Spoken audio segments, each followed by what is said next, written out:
Hey everybody, I'm Dr. Amy. It's time for another Tuesday tip related to blood lipids and cholesterol. So statin medications are very controversial within the alternative medicine community and very well accepted within the conventional medical community. And we can see why on both counts. So statins are actually associated with a decrease in all-cause mortality, but it may or may not be related to their effects on cholesterol. So as we talked about in previous weeks, dietary cholesterol is about a quarter of your actual total body cholesterol. The other 3 to 4 times the dietary amount is manufactured by your body. Statins work to inhibit the enzyme that contributes to cholesterol manufacture. So it's not working on the dietary piece, it's working on your body's production piece.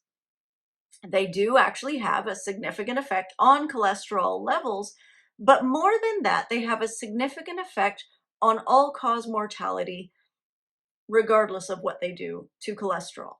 They may also have a protective effect against cancer, showing an increased rate of apoptosis, which is programmed cell death in cancer cells in a variety of different strains of cancer. So there are really great things about statins. It's just that cholesterol might not actually be one of them. Also, statins are well known for having side effects, especially muscle pain and weakness, and especially in smaller framed women. They can cause increased blood sugar or increased incidence of type 2 diabetes, and there can be neurological side effects related to memory loss and confusion, but only while you are taking the statin. So, all in all, evidence is really mixed. There's also some interesting studies about statin use in pre-dementia and early dementia.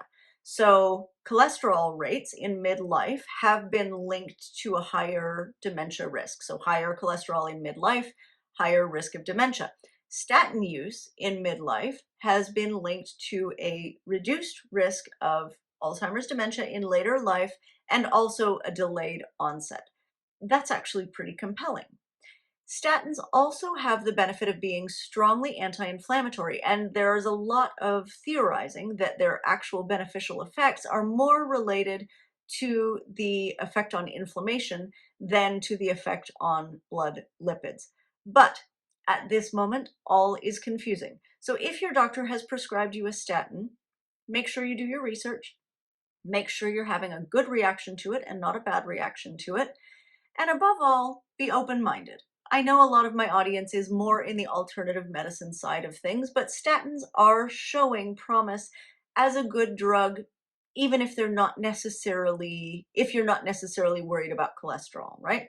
So, provided that you tolerate them well, there may be benefits other than just cholesterol numbers changing. So, while I am the last person who would actually advocate statins, my mother went through a terrible reaction with them, had the muscle pains, the confusion, the memory loss, the weakness, ended up bedridden while she was on the statins.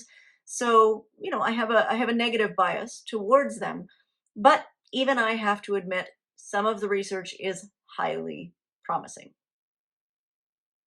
Food for thought on this Tuesday. Not much of a tip, but food for thought.